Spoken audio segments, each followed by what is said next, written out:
Awesome. All right. Hey, everyone. Welcome to another MoonDAO Town Hall. Today, we're joined by Hoyt Davidson. Hoyt is a longtime investor in the space industry and is a founder of Near Earth LLC.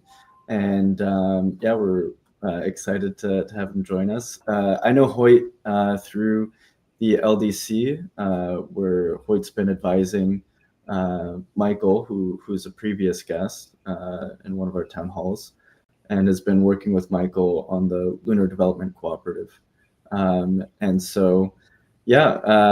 guess to kick this off, Hoyt, so you've had a long career in the space industry, mostly focused from the investment angle. So you've seen kind of the development of space and probably seen a bunch of different business models. Mm-hmm. So I want to ask, I guess, about your time since I believe the 1980s. And I have a figure here, and I don't know if it's true, that you've been a part of over $10 billion in space investments. Is that true? Actually, probably a little higher than that.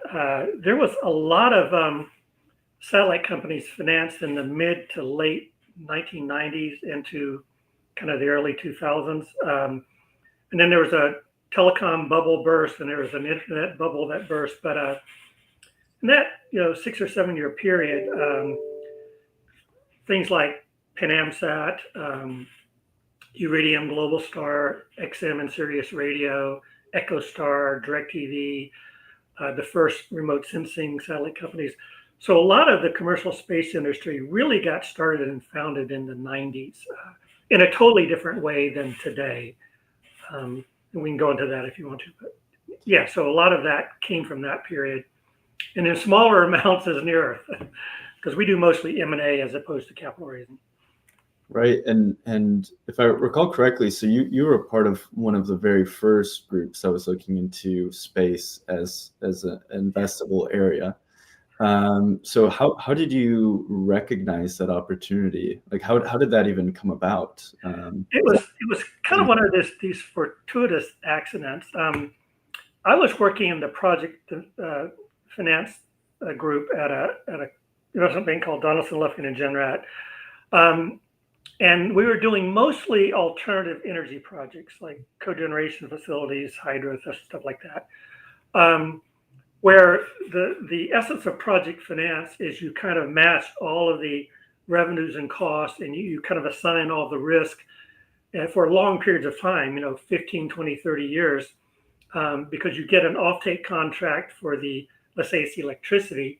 We also did ships, and you can charter ships that transport oil and other things, bananas. Anyway, you can get these long-term revenue contracts.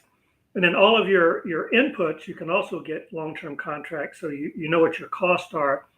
And when you can do that, you can finance at very, very reasonable rates and with a lot of debt, a lot of leverage, these enormously expensive projects.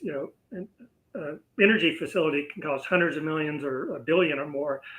Same for ships, for instance. And so it came a time that the favorable government policies supporting the alternative energy projects went away. And so we were looking around, what other really large CapEx things are out there that are cool that we would love to go try to project finance. We thought of satellites, and myself and another banker were both kind of space geeks. And so we came up with this idea of creating a space finance group, and we went and pitched it to our senior management. And they said, well, that's kind of interesting. We'll let you run with it for a while. And what we found out was that space is just too hard, too risky, too complicated. You couldn't really project finance it, but you could corporate finance it like any other industry. And so that's where all the billions of dollars of capital raising came in that period of time, because we were kind of creating a corporate finance coverage group for space, which hadn't existed until then. So we had a number one market share on Wall Street for many, many years, until kind of other banks woke up and saw this as an opportunity. And now, of course, almost every investment bank does something in this space. Right. And so so I guess you saw the evolution of the space industry from, so you're mostly working in financing satellite projects. And so I guess nowadays the major change has been just well, I guess the miniaturization of satellites, and then also the lower cost to orbit. I wonder what sort of kind of macro level trends you're seeing in the space industry. I mean, now you're focused on or supporting the LDC and cislunar space, so that seems to also be opening up. I'm curious what your thoughts are in terms of like new business models that are maybe only possible within the last 5 years, or maybe within the next 5 years, stuff that is on your radar that you find interesting. Sure. Well, let me kind of start higher level. The Space Foundation just put out their 2024 space report on sizing the market. And they say the space industry is a $613 billion industry now, growing much faster than the general economy of the US or the world, and in most industries. So it's a very rapidly growing company. But of that 613 billion, kind of 2/3 are either position, navigation, and timing related, GPS applications, or the devices and ground segment that supports all of that. And then you have another large chunk of satellite communications, obviously, and satellite television, which still generates a lot of revenue around the world. And everything else, kind of the stuff that we would care about, at the Lunar Development Cooperative or MoonDAO, is a tiny slice of that pie. But the interesting thing, I believe, is it's now a noticeable slice of the pie. 10 years ago, it wouldn't even have been there, or it would have been so thin you wouldn't even have noticed it. So that other slice of the pie is growing probably more rapidly than the SATCOM sector. And that includes all the things in low Earth orbit that are not kind of serving terrestrial markets downward, plus the whole cislunar economy, plus anything that may happen, in the lunar surface or even deeper space. So, I think what interests me about that slice of the market is it's kind of got a high growth rate for the next century or centuries, or maybe forever, right? We named ourselves Near Earth because, like the old saying, why do you rob banks? That's where the money is. Well, the money to be made in space is near Earth right now, Earth orbit. But we reserve the right to change the definition of near as we go to the lunar surface. And then for us, the moon will be near. And then we go to Mars, Mars will be near. So it's an evolving definition, really kind of where the markets are evolving, where the money can be made, where commerce can happen. So I'm kind of interested in all of it. A lot of our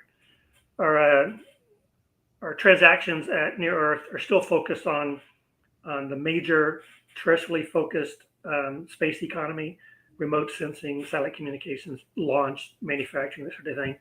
But we are very interested in supporting, through good policies, good institutions, building the cislunar economy and going to the moon and onto Mars and all that. Right. I don't know, does that answer your question? It was kind of long and rambling, sorry, but no, right. Well, there's a lot of ways that we can kind of expand on that, and of course the place where I want to go is the moon, especially around infrastructure on the moon. So that's going to require a lot of capital.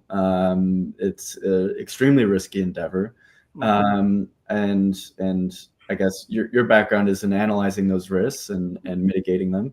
I'm curious, what do you think are the most critical pieces of infrastructure that would be required in order to accelerate a lunar economy? And what are the biggest risks that you see right now, and how can we address those risks? Huge question. Yeah. But, well, and even that's evolving. If you'd asked me that question a few years ago, I probably would have said, well, still, it's transportation. You've got to be able to get there. And now we've got commercial companies through CLIPS landing on the moon, and there's been some failures, but they'll figure it out. We've got lots of great vehicles, in the work. So I think the transportation side of it is looking in good shape. The communication aspect as well, you certainly need to communicate back and forth to the to the Earth's surface, also maybe just for telerobotic operations and things like that. But that's kind of, I think, in pretty good hands as well. We know how to do that.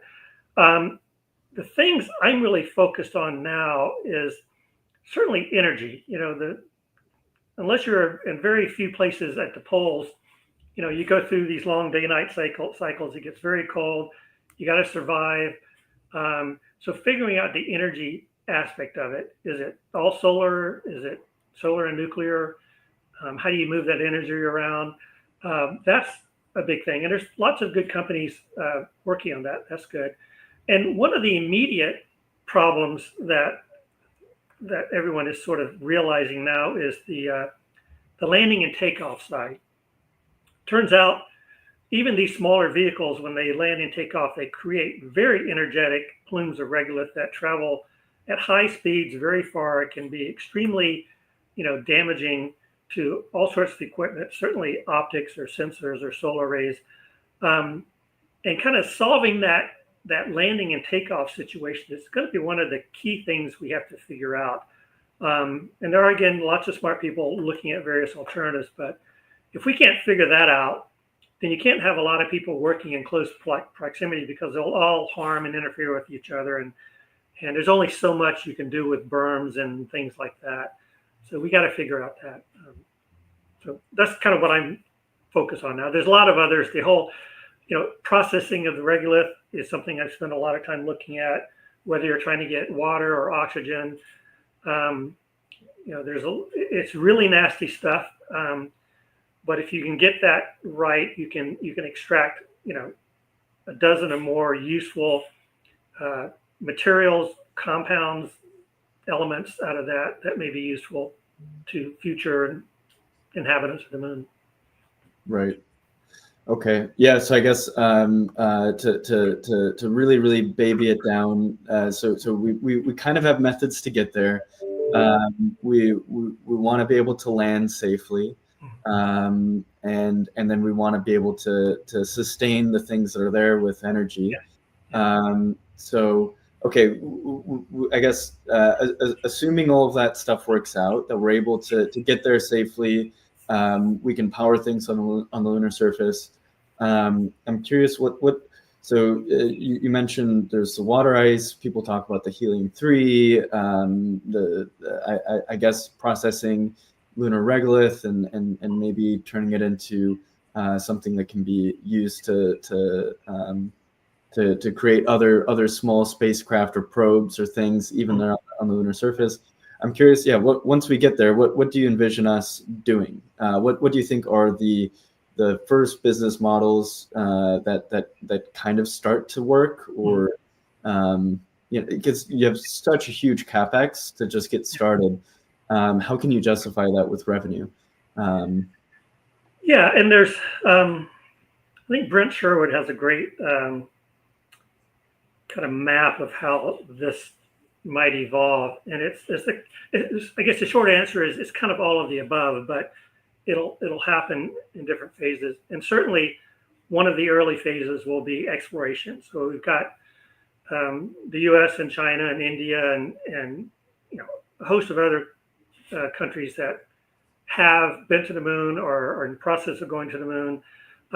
But you've got 93 spacefaring nations now, and they are all thinking about what is going to be their kind of sovereign capability in space that they're going to be proud of and that their citizens point to, that they're participating and not just like a little contract, with NASA, but they're really owning a piece of this lunar economy. And you've got 56 Artemis members now. So you've got a lot of countries around the world that want to participate in this exploration piece, right? And that's good because that doesn't, require the same kind of returns on capital that, a commercial market would require. So supporting that happening, I think, is very important. And that's part of what got us into this Lunar Development Cooperative concept. So supporting lunar exploration is part of it. Another part of it, as we've seen, is experiential. It's whether you call it space tourism or space explorers or whatever, citizen astronauts. We've already seen there's a lot of people that kind of want to go to space just for the experience of it, and whether that's short trips or space hotels or whatever. I think it's realistic to expect that once the risks are brought down to a reasonable level, we're certainly not going to be there anytime soon, that there's a whole sort of experience market that could be quite sizable in itself. And supporting those while you in parallel are trying to develop the exploitation markets, and that's where you try to find a way to mine and process for water and minerals, and find markets to use them or sell them. And that probably is going to take a while to learn how to do that profitably, and for the demand side of that to kind of build to a size that makes sense. But you got to build that exploitation side as well. And so once you've done the exploration and you've gotten the science and you've bought down some of the risk and you've done the experiential side, so the pioneers have gone first and done the rugged kind of trips and exploration, and you've done enough exploitation so you have habitats and materials and stockpiles and you're building stuff and you're selling stuff, then you can get into kind of the settlement side where you're trying to actually move large numbers of people into a new market-based economy where they're spending a good bit of their lives there, maybe not all, but some major portion of their lives, and you're building communities, and multifaceted communities. So I think that's the evolution that we see. Right. Yeah, that makes sense. So I guess so essentially it'll take time. We'll see people going for the kind of like superlatives and the pride in their own nations, being able to have the capability to see themselves doing something amazing on the surface of the moon. But it won't be until we have, I guess, some level of critical mass that those sort of markets will start to open up. I wonder. I mean, maybe this isn't as critical, but maybe it's just for selfish reasons. I want to see this in my lifetime. I want to see this happening soon. Yeah. I guess make it happen sooner. Yeah. How can we make it happen sooner? What's the? I guess if it turned out that the best solution to go to Mars was to use the water ice at the poles to create propellant, and we really put a lot of money into that, I mean, that could be one start.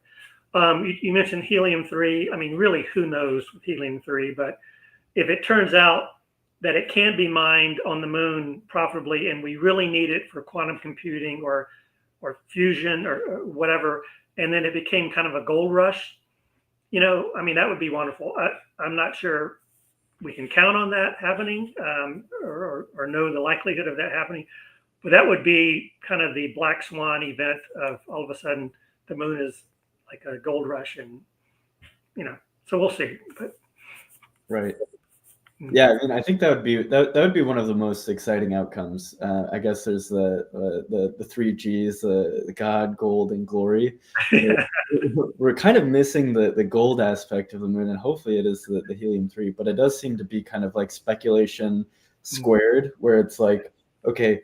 Are there enough reserves there? Can we actually extract it? Yeah. And then also, can we even use this for fusion? There's like another so you're kind of mounting a lot of speculation. But if it works, it's huge. It's probably exactly. Yeah. I heard that there's potentially literal tons of helium-3, so that would solve I guess. And one thing that we may find out that we don't know now, at least as far as I know, is there's a belief that the helium-3 is kind of widely distributed in the mares, in certain parts, but at fairly low concentrations, right? But that's true of a lot of things on Earth too. But then yet you find these little pockets of very high concentration of even some very rare earth metals, right? So is that also true on the moon? Do we find some pocket of really highly dense helium-3 for whatever reason, however physically got there? That could change things too. So getting the ground truth on where things are and then doing some prospecting, we're still a long way from understanding what's on the moon in detail. Right. Yeah, I mean, it does seem like, for all of the sort of speculation or even the amount of money that's being spent on the moon, it does seem a bit strange to me that we don't have a lot of this data. I guess where do you find the best sort of data sets around resources on the moon? I guess I know that there's some like publicly available stuff with NASA. I imagine there must be some private companies that are going out and funding these sort of things and maybe constructing these private data sets. I guess, do you see a big market evolving around just the data? Because I guess there's a huge advantage if you know where these locations are. Well, yeah, as far as I know, there aren't any really good data sets. I mean, a lot of the data has been collected with remote sensing in orbit. When we've had landers, we've had little spot checks here and there that usually haven't gone down very far. I mean, if you look at what the mining industry does, how much money they spend, how they have these grids where they go down very deep and tens of thousands of drill points or whatever. We're nothing near the level of kind of understanding and specificity of the data that would be sufficient if you were trying to fund a terrestrial mining site, a new site. It's really hard. I mean, so we're kind of still at the toy stage. I mean, if you look at even the rovers, and they're very cool and they're very capable. They can drive around. They can do all sorts of science and whatever, but it's not mining equipment. If it were mining equipment, it would be broken in a day. The environment is harsh. The regolith is harsh. Temperature swings, just the lack of gravity. We don't really even know how to build mining equipment yet that can operate for a year, with low maintenance. So we're just so much at the early stages of figuring out how to mine the moon and extract stuff. Right. And I wonder, with the Outer Space Treaty, with the Artemis Accords, do you think that it's somewhat of a hot wire to have NASA, say, for example, test out mining equipment on the surface of the moon, because that maybe signals that, yes, they do want to set up the groundwork for resource extraction, and then maybe that's saying something to the Chinese that they need to accelerate their own missions. Yeah.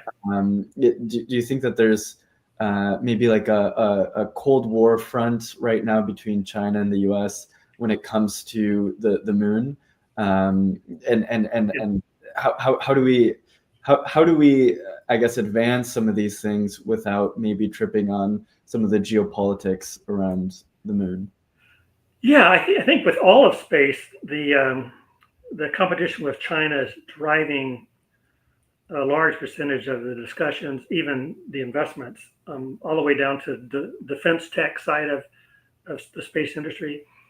So yeah, I mean the U.S. and I guess the West and our allies have a true fear of losing the lead in space, and what that might mean if all of a sudden China becomes the dominant spacefaring nation.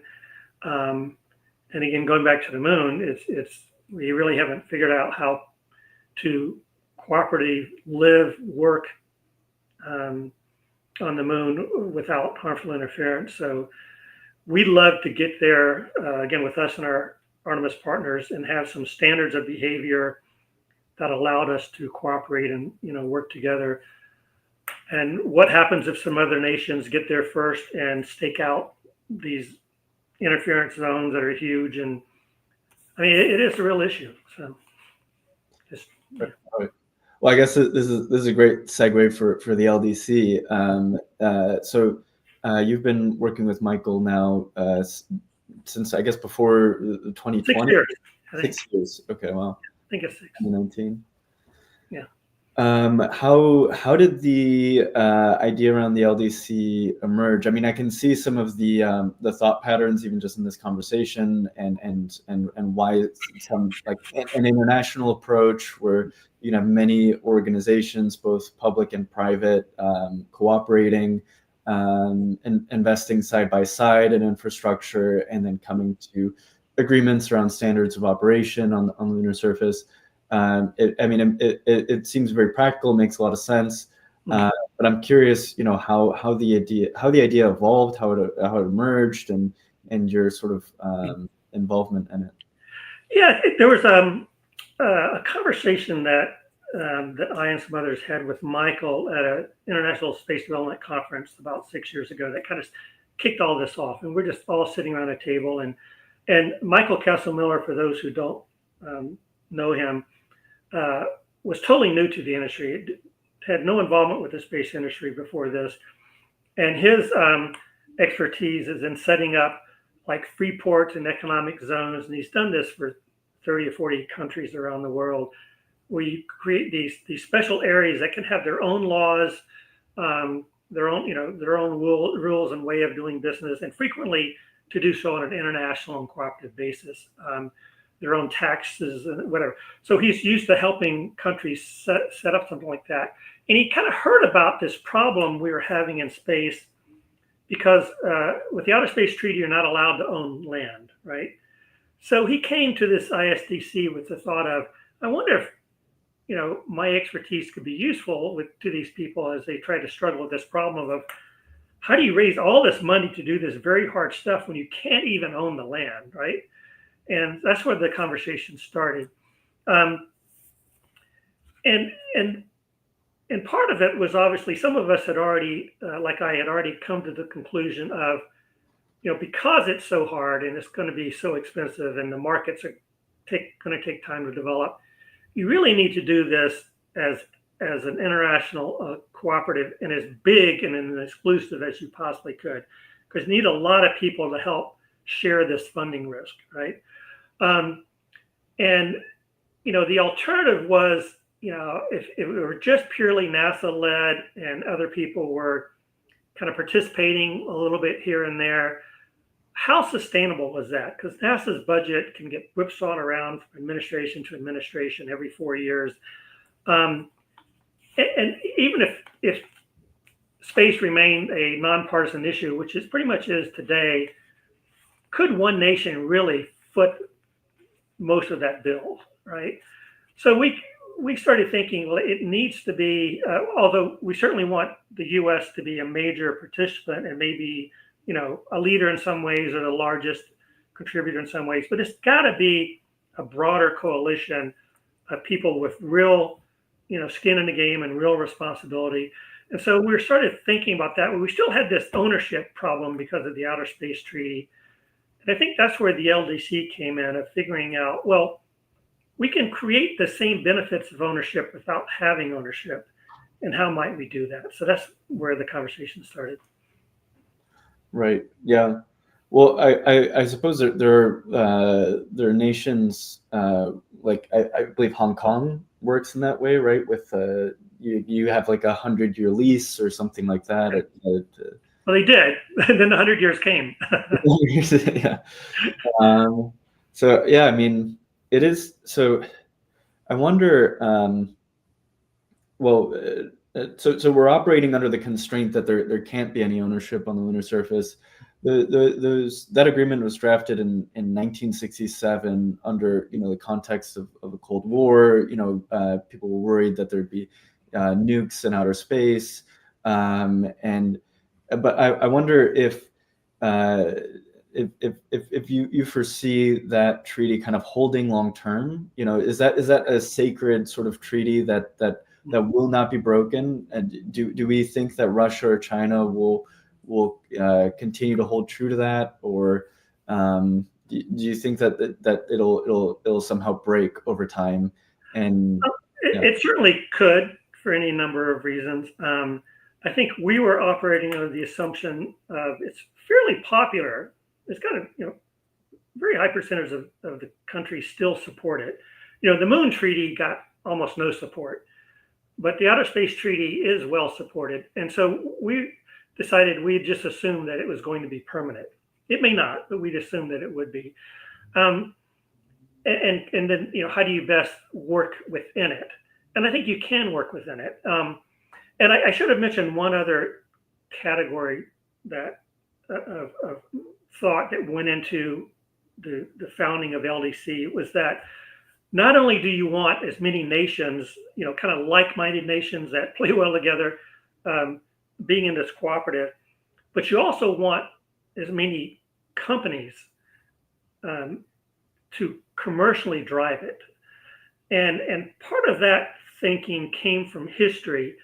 In the 1600s and 1700s, as Europe used its advanced technology to spread out to both the Pacific and the Atlantic and create all of their colonies and settlements, they did so for market reasons, but they couldn't do that out of the government's budget because the governments were fighting wars with each other and had too many other requirements, and they couldn't fund it. So they created these company states, right? And these company states went out and raised money from investors, and things like the Dutch and East and West India companies, and they went out and they created fleets and ports and warehouses and trading operations, and even militaries and governments to manage all this. So they acted like little states, but also they were corporations. They had boards of directors. They reported to shareholders. They tried to pay dividends. And some of that worked really well, and some of it was horrible. Politically, a lot of what happened to the lands and the indigenous people, was terrible. And they eventually got unwound, absorbed back into the states. But the power in the concept was they used the financial markets to raise the funds for these very risky long-term projects. And we thought, well, there's some things there worth keeping, but you've got to have the commercial lead it. So the LDC, we decided, would be like 51% or more commercial and 49% or less government in terms of the ownership of the entity, and that it would have a board and operate. So it can be efficient, it can innovate, just like any other company. So anyway, that was the third part of the founding of the LDC that I left out before. Yeah, no, I'm 100% on the same page with that. I mean, I think it's interesting to look at sort of in tandem the history of human coordination in order to kind of rise to the occasion for some of these projects that require maybe a new scale of cooperation. And it seems to me that the moon is basically that next kind of order of magnitude level of coordination that will need to happen between tons of people that share financial risk and can think long term and are on the same page essentially. I remember one of our earliest conversations. You mentioned that you wanted to explore whether or not the LDC could be a DAO, and that kind of shocked me a little bit. I was like, whoa, okay. Yeah. That's cool. I don't want to get on my own pedestal a little bit, but I think that when it comes to the sort of arbitration of these legal agreements, it becomes very difficult to kind of assign a court, I don't know, in the Hague or wherever that can kind of say, okay, no, this was broken here or there. But if you have contracts that are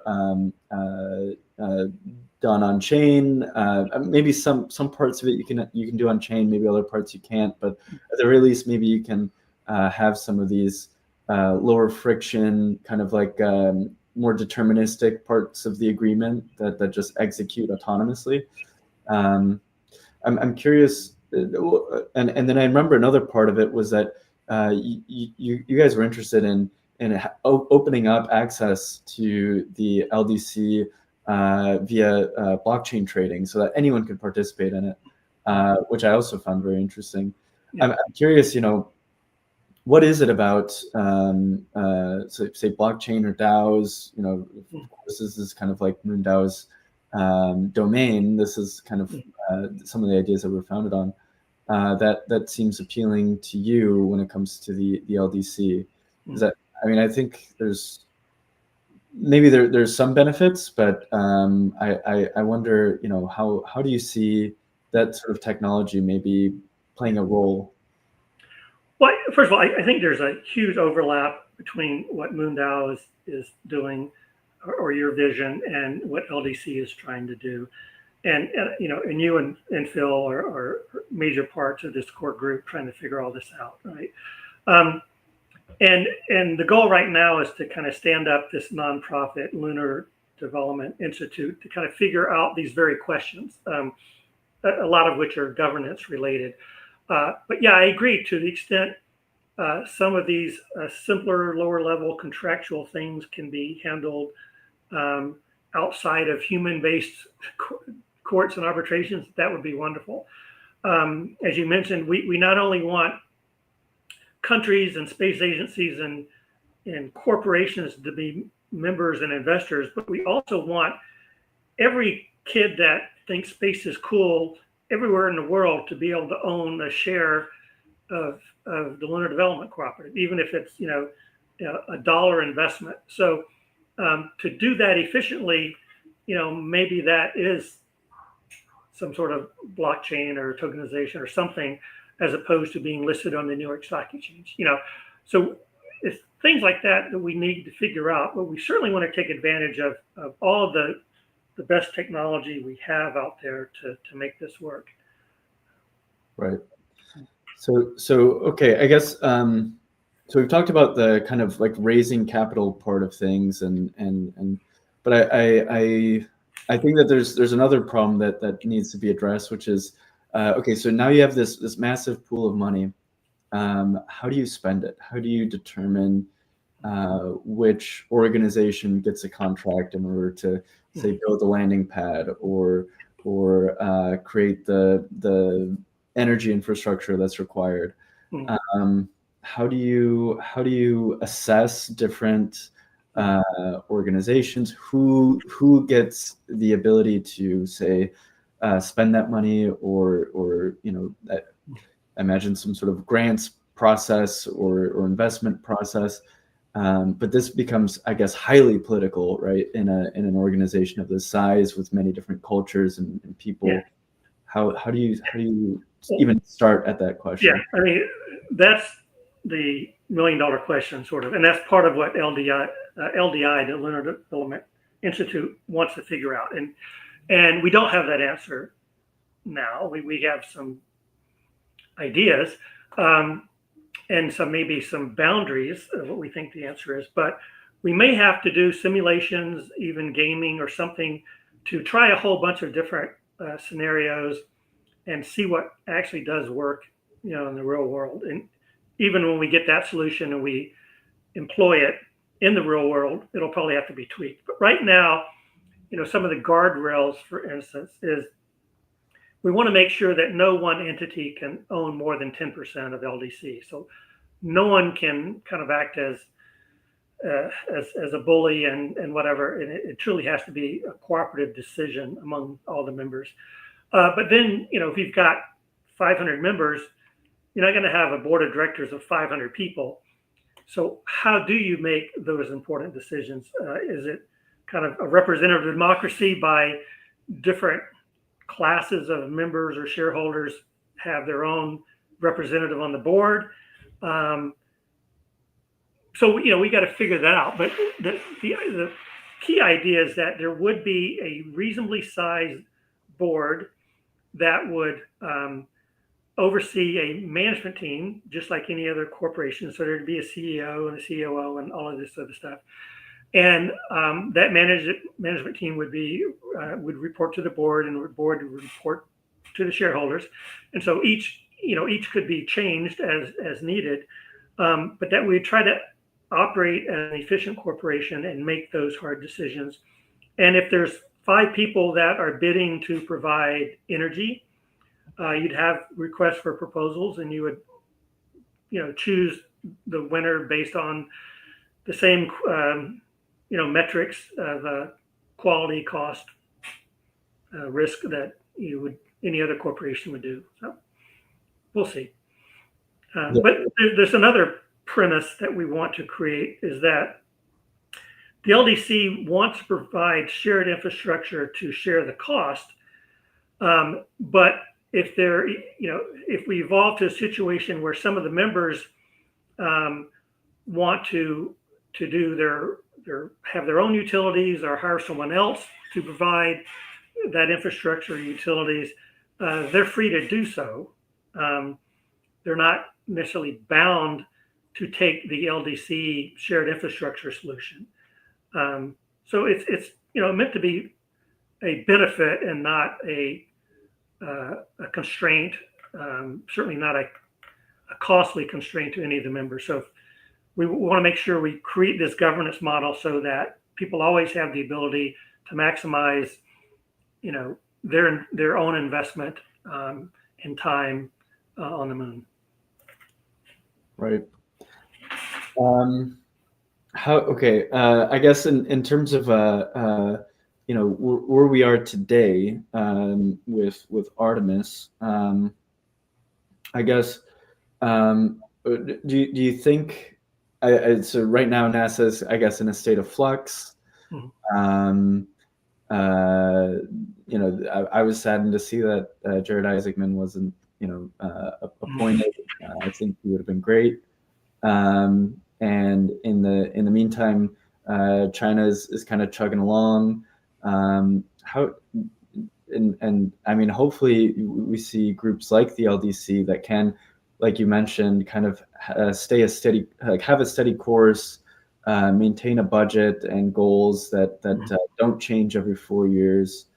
But I wonder if by the time all this comes together, will we see kind of the red moon rising, because they're moving so much faster. At least to me, it feels that way. Do you share that concern? This symposium I mentioned in DC that I attended on Tuesday, there was a very high-ranking general who basically said, whatever you think the kind of size and scope and pace of the China risk, whatever you think that is, you've underestimated it. Meaning it's bigger, it's broader, it's happening faster than most people think. So yeah, this is a serious situation. I don't think any government or either aisle of Congress wants to lose the moon to China. So, maybe that's partially why even people who didn't like, SLS have agreed to fund, now Artemis 2, 3, 4, and 5, right? As opposed to just maybe assuming that Starlink was going to get there, we'd go ahead and spend a lot of money to make sure we got back to the moon quicker. So the urgency is definitely felt in the administration and on Capitol Hill. As far as I can see, everyone's very much aware that this is an urgent threat. So, right. And actually, you just brought to mind something interesting. So I saw a chart where you could see the revenue coming in from Starlink for SpaceX, and that it is. I'd have to pull up the actual chart, but I think it was almost surpassing NASA's annual budget. So the annual revenue just from Starlink alone. So if that trend continues and SpaceX has alone has more access to capital, and I think they were even raising money recently too. I don't even know what the valuation looks like right now. Will we see maybe rather than potentially this cooperative model that has many nations, many people participating and creating a future where maybe it's a bit more democratic, maybe it's a bit more pro-social. I guess maybe the other potential risk is that it's really, kind of the Dutch East Indies sort of situation with SpaceX, who alone has maybe a bigger purse than even the U.S. government is allocating towards sort of things. What are your thoughts on that? No, definitely. We thought about that too. And first of all, the moon is, it's fairly big, totally unused territory right now. So there's plenty of space on the lunar surface for a lot of people to have different operations and try different things. We got to solve the regolith interference, but there's a lot of land to be used. And certainly China is going to be there in some form and maybe in multiple places. Other countries might also have their outposts. And, NASA is with the Artemis partners will go back and have their own outposts somewhere on the pole. And it wouldn't surprise me that a company like SpaceX or Blue Origin or someone decided to do their own operation. But when we looked at LDC, we were trying to solve, what do we think is the most efficient and most sustainable solution? And if you were a person, what community would you want to live in? Do you want to live in a Chinese-controlled settlement? Do you want to live in a company town, regardless of who that company is? Is that really the best experience for you to be in a company town? And we kind of thought, well, no, those are both possible, maybe even probable paths that could happen on the moon. But is that optimal? And so, we tried to create LDC to be kind of optimal for the average person to live and thrive and have lots of opportunities. The average company, the average person, the average country. Right. You made some analogies to history, and history does tend to rhyme. I wonder if there's are there any like big inspirations or sort of examples that you look to when it comes to settling the new world? I don't know, the Virginia Company, Quakers. I don't know. Are there anyone that you feel like did it right that you think we should model ourselves after? I think we're more in the mode of picking pieces here and there as opposed to trying to model any one example from history. I haven't found that a great example that I want to say, let's model this, because they all had some problems. And they had a different problem they were trying to solve. I mean, truly, it was a new market and a remote and hostile environment. But they had air and they had gravity, and and they had things that they could sell back to their home country, that were known markets, like sugar and cotton and tobacco and food. So this is a different animal. So. Right. Yeah. But the good news is we have a lot better technology than they did. We've progressed a little bit. Well, I wonder, do you see yourself? So I guess the cost. You mentioned that one of the first industries will be exploration. The cost to go is dropping dramatically. Maybe I've seen projections that you could go for the cost of, say, like a college tuition at a Ivy League university, $300,000-$400,000. Would you yourself be interested in maybe doing a trip around the moon, landing on the moon? Do you see that in the cards? I mean, yeah. Well, certainly, if the price came down, I couldn't even come close to afford it today. But if the price came down and I was still relatively young enough to take the trip, and my wife allowed me or came with me, then yes, I certainly would love to experience it. And one of the jokes I've always had is that the killer route for the moon might be old folks retirement home, because people can do 1/6 gravity, and right. When you're 80, you may love having 1/6 gravity. You'll probably be living underground, but you can run around and frolic like you're a teenager. So yeah, I'd love to go, but certainly, I'm not an astronaut. I'm not the adventurer or pioneer that's going to be on the first few flights that goes out there, but eventually I would go. Yeah, the golf balls will go further. The pickleball on the moon, it'll be great. Yeah, I mean, I could definitely see that. Especially, I mean, it's one of those sayings. It's like that. I forgot how it goes exactly, but like a civilization grows great when people plant seeds for trees in which they won't see the shade. And I think maybe there's something to that with the retirement community where hey, you saved up a couple $1 million over the span of your career, and you don't mind spending a good chunk of that in order to progress something that you think is amazing, like settlement of the moon and seeing humans thrive in outer space. I think that there is something to that.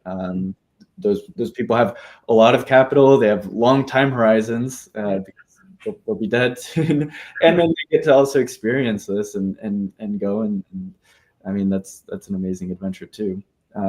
Especially for example with like the Blue Origin missions, they've had people go that are in their 80s and just it's very comfortable. Yeah. So I don't see why we couldn't. It might be a little bumpier to go all the way to the moon, but I'm sure we can make the experience pretty luxurious. Yeah, and Mars, 38% gravity, that'd work too. Yeah, not too bad. So I guess we're about 10 minutes or 8 minutes to the hour. So I'm curious, what else have we not hit so far that I guess that we might. Okay. I guess I'll put the question this way: What's a bit of Hoyt lore that people might not know about you? What's a story that yeah? I don't know if I have any interesting lore that would intrigue people.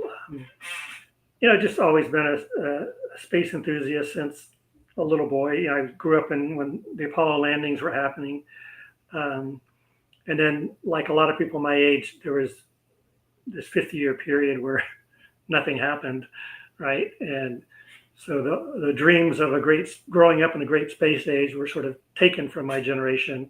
And like you said, about planting the seed you don't see, a lot of the work I've done in my life, I kind of feel like that I'm planting a seed that I'll never see, because my children or grandchildren might make these trips to the moon and Mars. They're much more likely to do it than I. So I am planting that seed for these future generations. Yeah. I mean, hopefully we can get it done sooner than that. Yeah.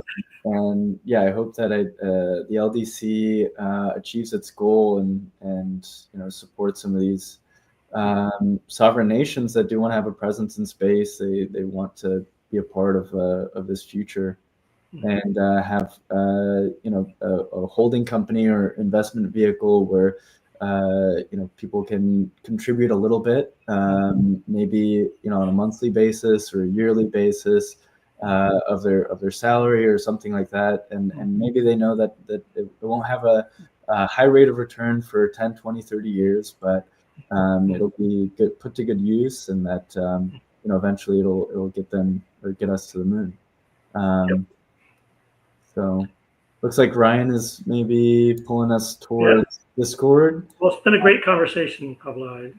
Yeah, likewise. I'm super happy that we were able to spend this time together and have this conversation. We get to see each other about once a week with the LDC working group, but yeah, it's good to do a deep dive like this. So. And I'm very interested to see how we can bring everything you're doing now into this solution for LDC, because I do think there's a lot of technologies and solutions that you're creating that will be directly applicable to that. So.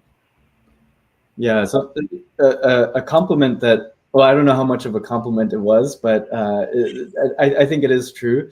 is that someone said that what I like about MoonDAO is rather than kind of like talk about things, they just kind of go ahead and do it and just try it. And we've run into the wall so many times that we've kind of hardened ourselves in terms of trying to spend money as a community on projects that are worthwhile, doing governance online, raising funds, trying to have a lot of people participate.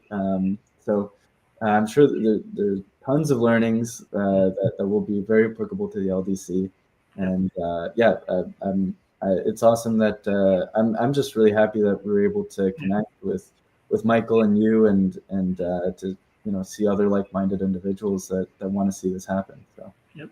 Yeah. Great. Well, thanks very much.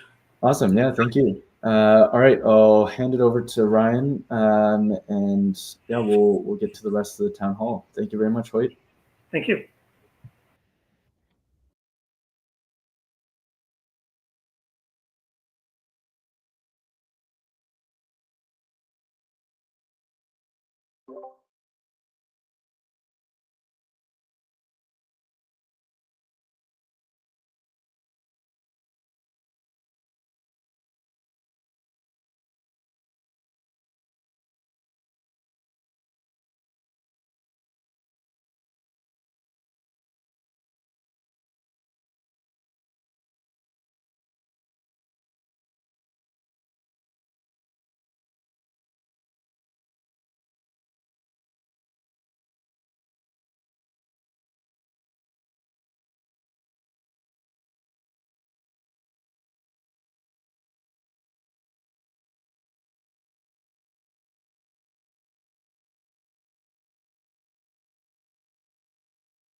Howdy.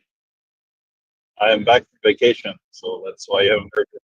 Great. Can you hear me? Oh, pretty good. I've been on vacation, so that's why you haven't heard too much from me, but I'm back and in the swing. Shout out to Andrew Titan and also Dr. Iman, both for doing some reviews of applications. We have 8 completed applications, and I have 3 people outstanding that have been approved, but just haven't completed their application yet. So we should be over 10. There's a couple of folks from the community who have been procrastinating, who may also add their applications this week. So hopefully we're going to get ourselves above the 10 applicant threshold. There's some pretty good applicants in the pool.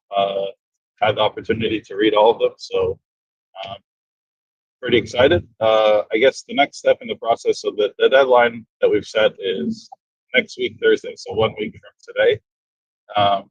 And then early August, we'll have finished applications. And then I will work out with the executive board to reserve one of the town halls, or at least a time in the town hall for the applicants to present themselves to the DAO. And then once that happens, we'll set up a vote so that the community members can decide the top 3 applicants who will get the larger scholarships.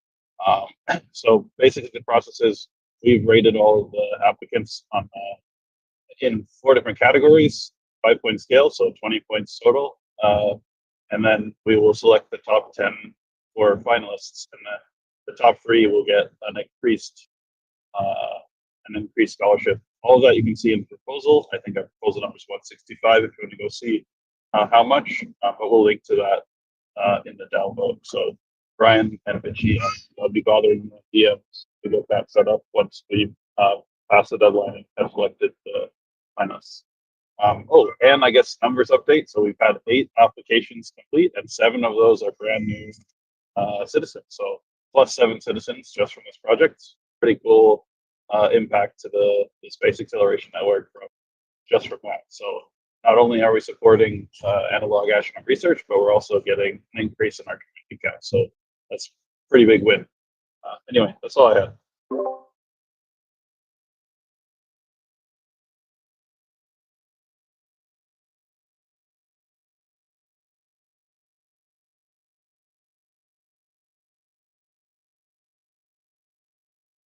Yeah, I will say also, one of the analog astronaut candidates is actually doing like a side project as well, and she's interested in submitting that as a proposal. So there is actually interest in the community in being involved in MoonDAO beyond just doing analog astronauts as well. So it's a pretty good like-minded community.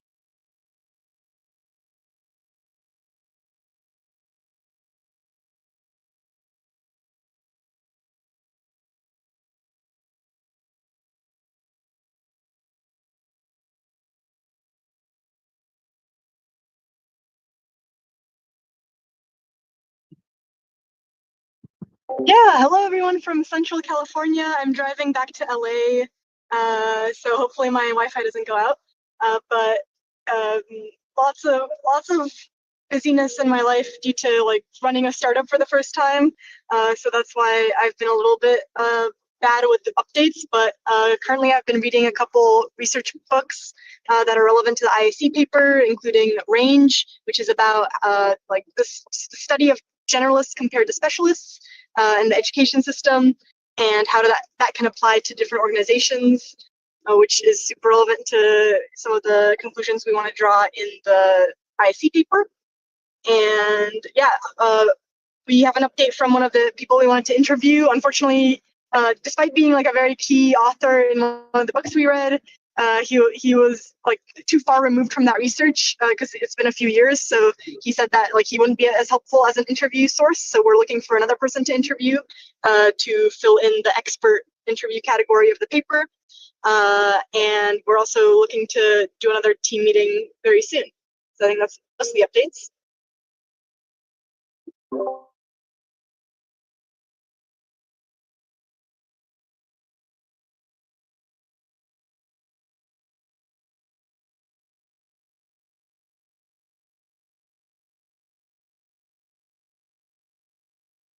Hey, so on the EB end, we've hit essentially feature complete with the Launchpad. There were a few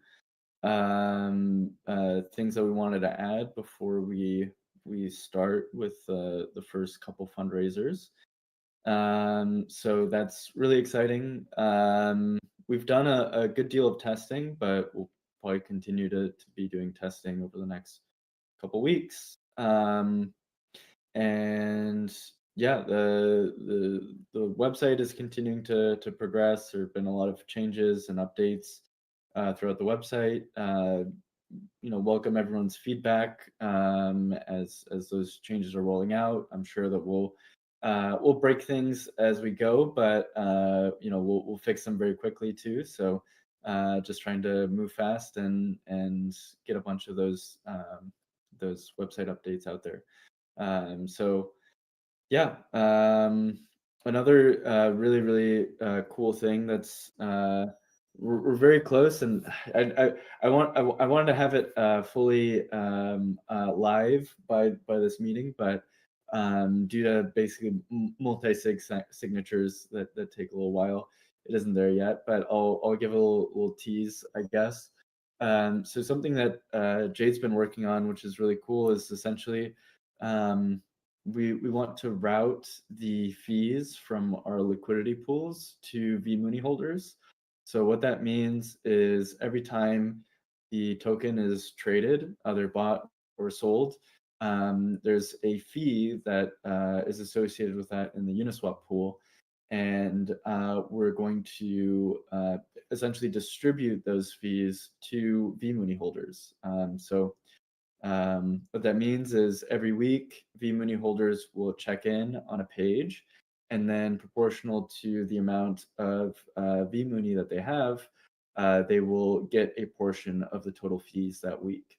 So yeah, it's just a quick check-in, and then you can be paid to be here, essentially. Well, the idea is more that we value everyone that's like securing our treasury, that's taking the time and attention to be a part of what we're doing. And voting requires time out of your day, and so as a result of being a part of the MoonDAO community, we want to take the fees that are already being accrued anyways via these Uniswap pools and then route them to the community.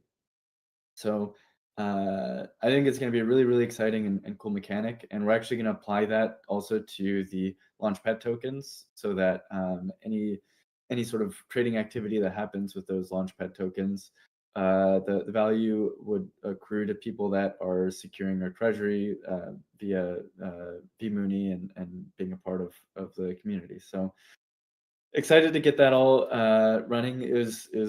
I mean, Jade can tell you, is a huge beast to put together. We leverage these things called the Uniswap fee hooks with their and it's all relatively new stuff. But yeah, Jade was able to put a bunch of this together and also make it multi-chain, so it works across all these different L2s. So yeah, really excited to get that out and in your guys' hands, and we're very close. We just need a couple more multi-sig signers. So yeah, cool. That's all my updates.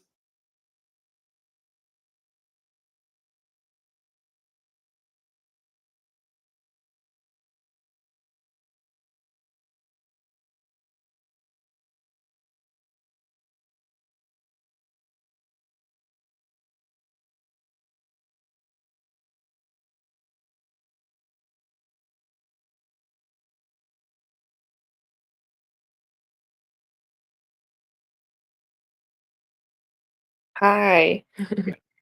Thank you. Okay. Yeah, thank you so much. I'm so happy. Thank you thank you for all the support.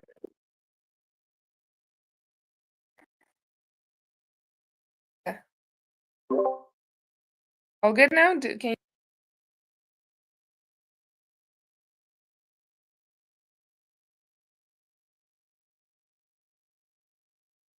hello?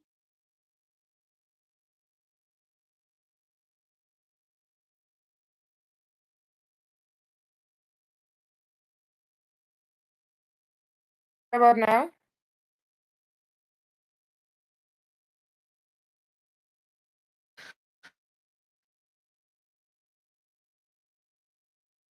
Yeah, I hear you well. Hopefully you can hear me.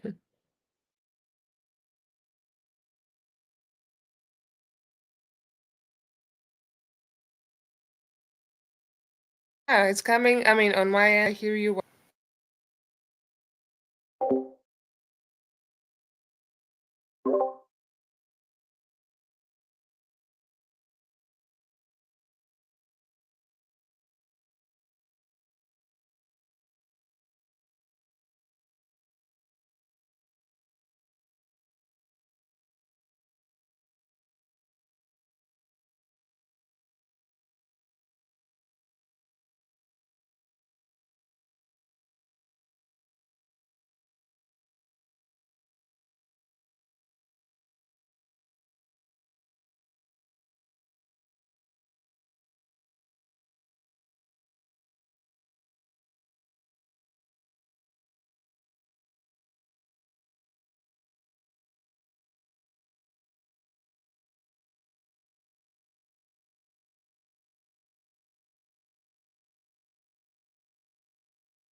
Welcome to MoonDAO, a revolutionary governance model and mission-oriented community that's reshaping collaboration in the space industry.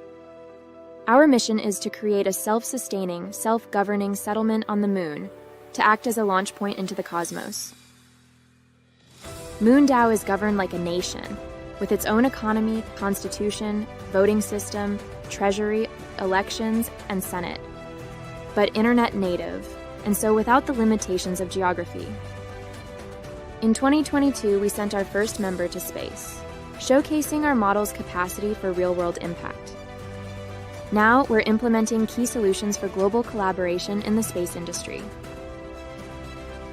We offer a borderless, permissionless platform that enables everyday people to participate in the future of space development and exploration. Be part of our lunar legacy and join the MoonDAO movement today.